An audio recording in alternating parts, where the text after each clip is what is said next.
მოგესალმებით კიდევ ერთხელ. ბრუნდებით უკვე სტუმართან ერთად და რასაკვირველია საინტერესო თემით.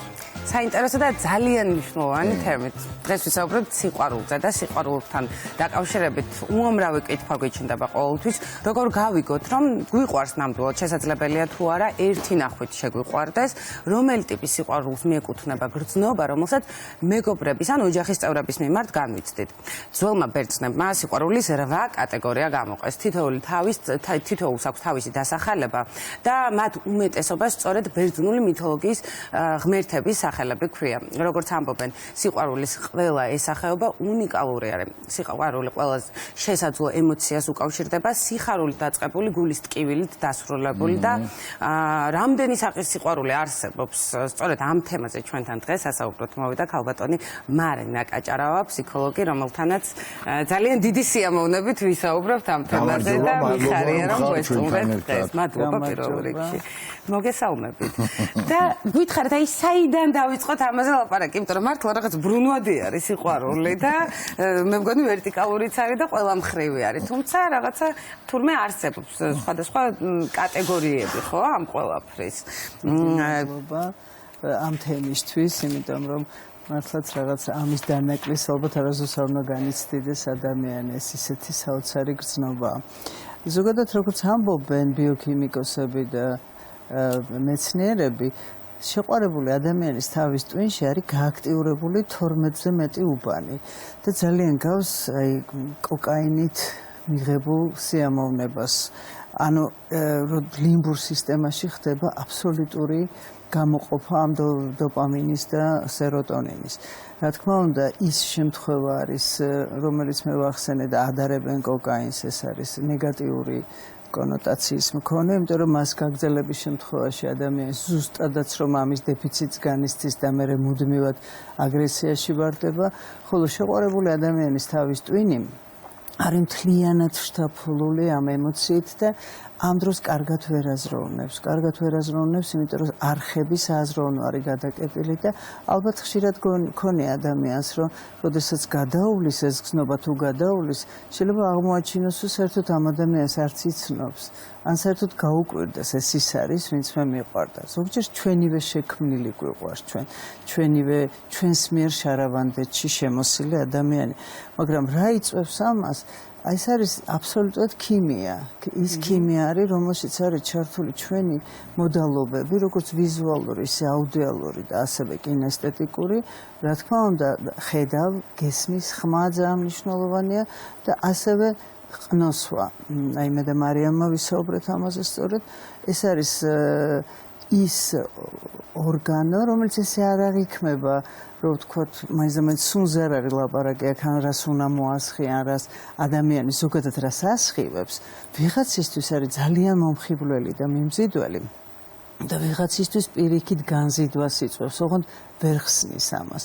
ეს ძალიან მნიშვნელოვანია და ეს რადგანაც პირდაპირ ქიმიაა შეიძლება ითქვას, სიყვარულის შემთხვევაში ადამიანში იღებს მთელი რიგი ჰორმონები მონაწილეობას და ესე რომ შევხედოთ როგორც ციკლს და ჩვენ უფრო ალბათ ქალის და მამაკაცის თორე ხმრომია რამოდენიმე ტიპის სიყვარულს. დღეს ვთქვათ, რომ ყველა ტიპის სიყვარულზე ვისაუბროთ, იმიტომ რომ საინტერესო იქნება ჩვენი მაყურებლისთვისაც. მაშინ ასე დავიწყებთ, თქვენ ძველი ბერძნები ახსენეთ და ნამდვილად არის გამოყოფილი ტიპები 6-8, ზოგიერთ უნივერსიტეტში 12 ტიპზე საუბრობენ, სხვადასხვა ტიპის სიყვარული არსებობს, მაგრამ ძირითადად მაინც 6-ია და ამ 6-ის ჩასვლა ხდება. აი პირველი ეს არის ფილია, ეს არის მეგობრული სიყვარული, რომელიც არის ეკრანზე ჩანს ახლა ეს ძალიან მნიშვნელოვანი. მეორე არის პრაგმა, ეს არის იგივე სტორგე, ეს არის პრაგმატული სიყვარული, რომელიც არ გულისხმობს ახლა რაღაც ქონებას ან რაიმე, უბრალოდ გულისხმობს რამდენად მაწყობს ამ ადამიანთან ცოტათი დემითოლოგიზირებული სიყვარულია. არის ხო, რამდენადაც ახასიათებს. დროსა და სივრცეში უფრო განფენილია, იმიტომ რომ ეს არის სოციალური სტატუსი, ეს არის ვთქვათ ინტელექტუალური, ეს არის ვთქვათ ვიზუალური, ბევრი ფაქტორის გათვალისწინებით ხდება ამ სიყვარულთან მიახლება, ასე ვთქვათ.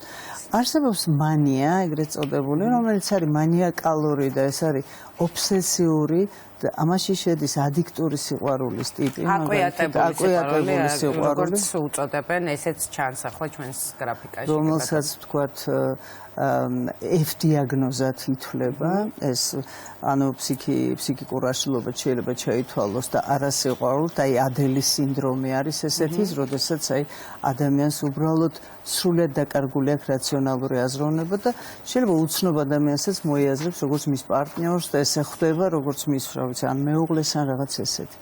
არსებობს ესეთივე ტიპის სიყვარული, ლუდუსი, ეგრეთ წოდებული, რომელიც არის ძალიან გასადომაზოხისტური ტიპის სიყვარულს, ეს არის დაფუძნებული ერთის მხრივ რაღაცა სიამოვნების მიღების სხვადასხვა ფორმებზე და მეორეს მხრივ შესაძლებელია იყოს ურთიერთ ტკივილზე და ტკივილისგან ადრენალინ დამოკიდებულებაზე. ასევე არის ძალიან მნიშვნელოვანი ტიპის სიყვარული, რომელიც შეიძლება იყოს სტორგე, ფილია, მანია, კი ბატონო, ლუდუსი, ეროსი და აღაპე.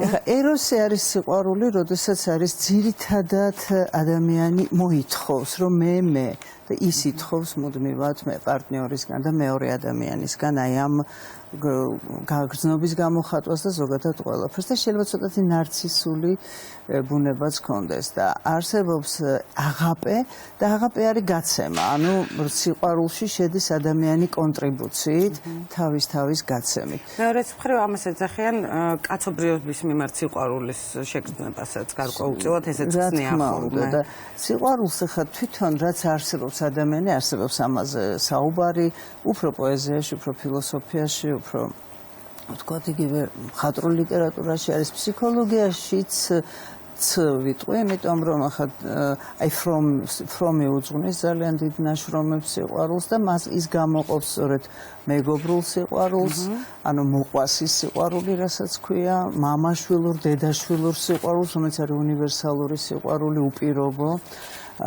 რომელიც ასევე ძალიან მნიშვნელოვანია. ის გამოყოფს ქალისა და მამაკაცის სიყვარულს და ფრომი ამბობს ესეთ რამეს, რომ ერთი მამაკაცისთვის არის ერთი ქალი და ერთი ქალისთვის არის ერთი მამაკაცი ამ სამყაროში. და ასევე გამოყოფს ძალიან მნიშვნელოვნად ადამიანისა და აბსოლუტის ღმერთის სიყვარულს, ღმერთთან ურთიერთობას. ესე ძალიან მნიშვნელოვანია. იმიტომ რომ სწრაფვა გაუმჯობესებისკენ, განვითარებისკენ და თვითაქტუალიზაციის ტენდენცია სწორედ ასე არის მიმართული. საინტერესო არის სიყვარულის გავლენა ტვინზე და ზოგადად ცხოვრებაზე და სამყაროზე უდიდესი არის. ასევე ინდივიდუალურ შემთხვევებში არის ხოლმე, როდესაც სიყვარული გვიბიძგებს იმისთვის, რომ პროგრესირდეთ, ან გვიბიძგებს პირიქით, რომ დესტრუქციაში წავიდეთ. აი ეს როგორ ხდება, რომ რაციონალურმა ადამიანმა შეიძლება რაღაც გრძნობის გამო თვითგანადგურებას მიმართოს. ამ პირიქით აბსოლუტურად ისეთი შეგრძნების გამო, რომელსაც ვერ ავწონით, ვერ შევეხებით ხელით, პირიქით რაღაცა ძალიან წარმოუდგენელი პროგრესი განიცადოს. აი ამის мотиваციას რა აძლევს? აი რაც ხა მარიამ არასაც ხაზი გაუსვა რომ ამ პროგრესირებ ან რეგრესირებ, ხო, ამ გზნობას ეს ჩვეულებრივი მოვლენაა, ანუ თვითონ სცენარიდან გამომდინარე, როგორ ვითარდება მოვლენები ზოგადად ამ სიყვარულის ამ ისტორიაში, ხო, სწორია. ეს სიყვარულის შემთხვევაში პროგრესირება არის იმ შემთხვევაში, როდესაც ადამიანი ახერხებს თავის საზღვრების დაცვას და საკუთარი თავის ისე შემოსაზღვრას, რომ არ მოხდეს კონფლუენციაში სხვა ადამიანთან.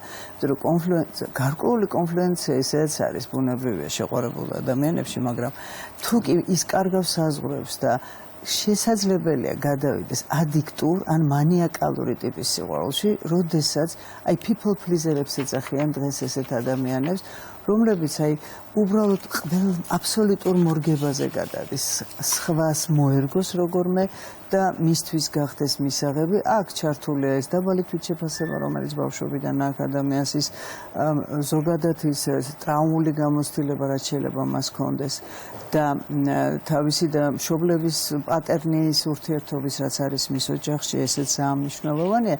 და აბსოლუტურად შეიძლება დაკარგოს თავის თავი, თავისი პროფესია, თავისი გამოხატულება, იმიტომ რომ იყოს როგორმე მისაღები ამ ადამიანისთვის და სამწუხაროდ უნდა აღინიშნოს, რომ აი ეს people pleaser-ებს ასაც ეძახიან და ადამიანებს, რომლებიც კარგავს საკუთარ თავს, ის ყველაზე ადვილად იწირება ურთიერთობაში.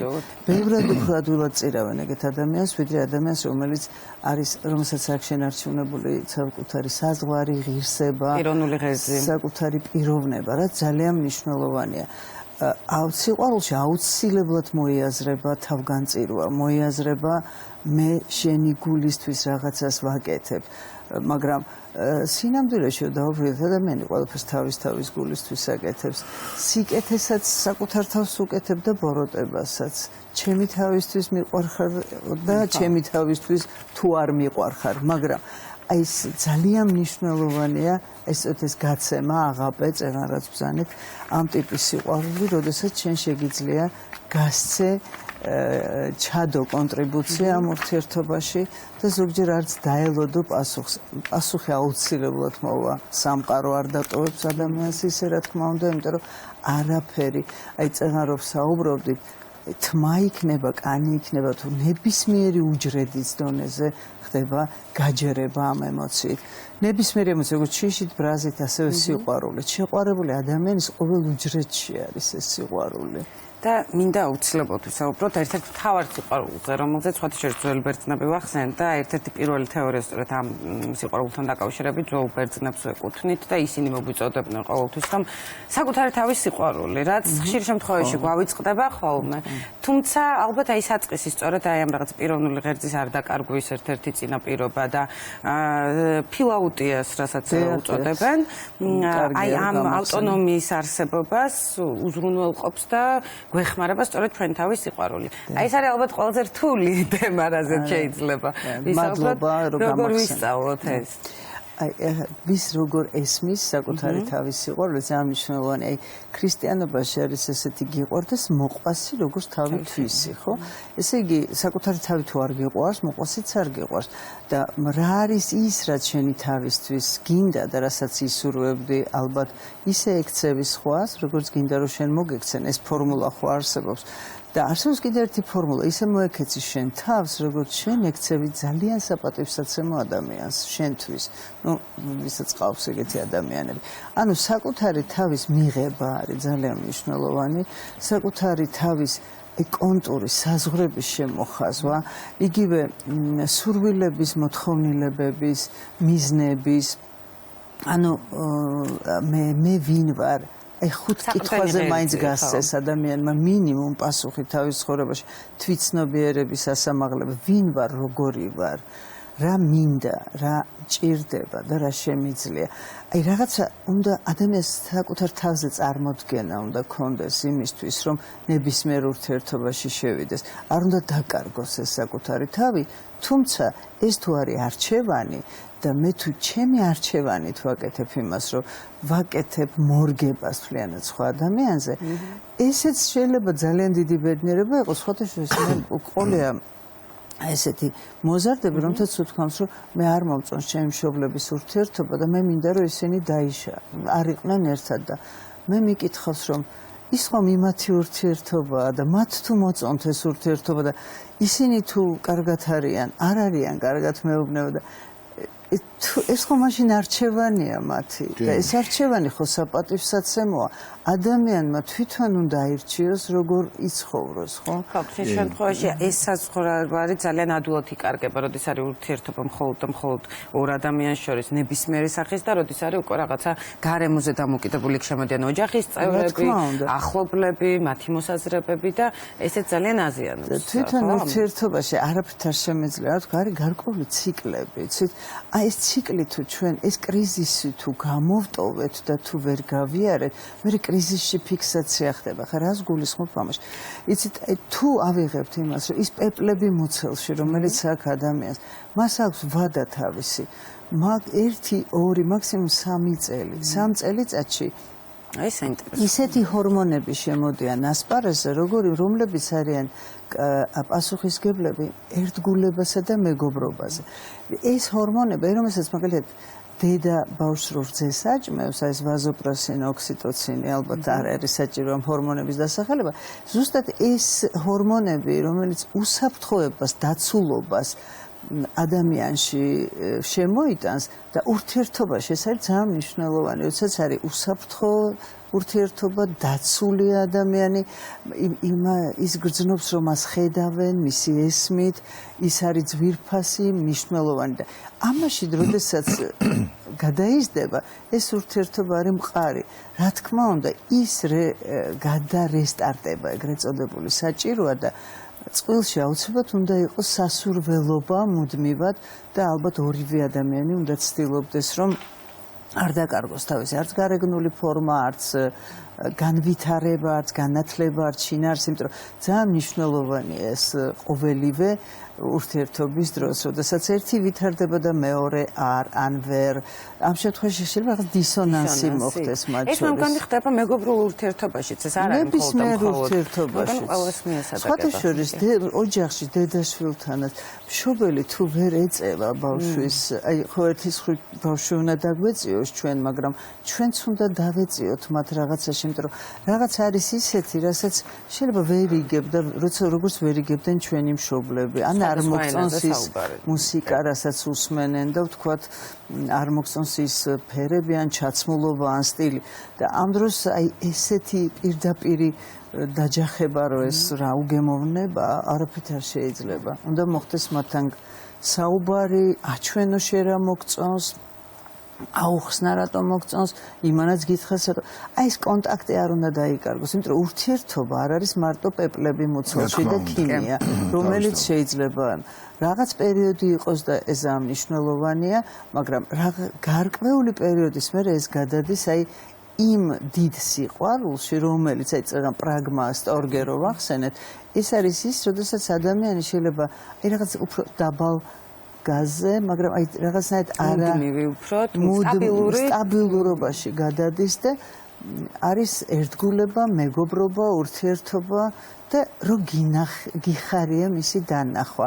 იცით, აი ნებისმიერ დროს ადამიანის დანახვა რომ გიხარია და ეს მანაც უნდა იგრძნოს. აი პირველი 3 წუთის ეფექტი არსებობს, როდესაც შემოდის სახლში მეუღლე, ქალი იქნება ეს მამაკაცი თუ ასევე შვილი, ბავშვი, ხო?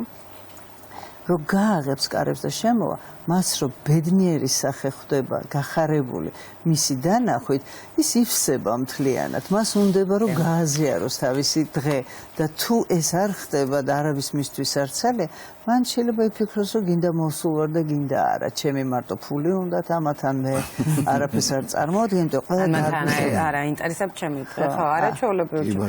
პირველი 3 წუთი. პირველი 3 წუთის თეორია საინტერესო არის და მე მგონი დღეს ყველა უნდა გამოსცადოთ, ნახოთ როგორ ემუშავებს. მე ბოლოსკენ უნდა გავიდე და აუცილებლად მინდა ერთი პატარა კითხვა დავუსვა, თქვენ ხაზი გაუსვით იმას, რომ თავარია თავი არ დაკარგოს ადამიანმა ამ ყველაფერში და კიდევ ერთ თემად მინდა შევეხო საკუთარი თავის სიყვარული. თავარი ჩემი აზრით, ყოველ შემთხვევაში ამ თავის საკუთარი თავის სიყვარულში, მარიამ, ის უნდა იყოს, რომ ეს ყველაფერი არ გადაიზარდოს ეგოიზმში და ნარცისიზმში. ხო, და ნარცისიზმი კიდე ცალკე თემა, ეგოიზმი კიდე ცალკე თემა. არ მეთანხმებით ისე გაიყინეთ. არა. მე მგონი ნარცისების პრობლემა ბოლო პერიოდში უფრო ნაკლებად არის, ვიდრე ადამიანების, რომლებსაც თავისთავად უბრალოდ არ აქვს. ესეც ალბათ ერთ-ერთი უმთავრესი ამოსავალი წერტილი უნდა იყოს იმის, რომ ადამიანმა საკუთარ თავი. მეც რა მგონია, რომ მე როდესაც თუ ჩემი თავი მიყვარს, მე მაშინ ვარ მომართული სიკეთეზე, იმიტომ რომ ის, რასაც მე ვფიქრობ, რასაც მე ვაკეთებ, რასაც მე თუნდაც რა განზრახვაც მაქვს, ეს არაფერი ამ სამყაროში არ იკარგება. და საკუთარი თავის სიყვარული არის, რომ მე თქვენ მიყვარდეთ, მომწონდეთ და კარგი გისურვოთ.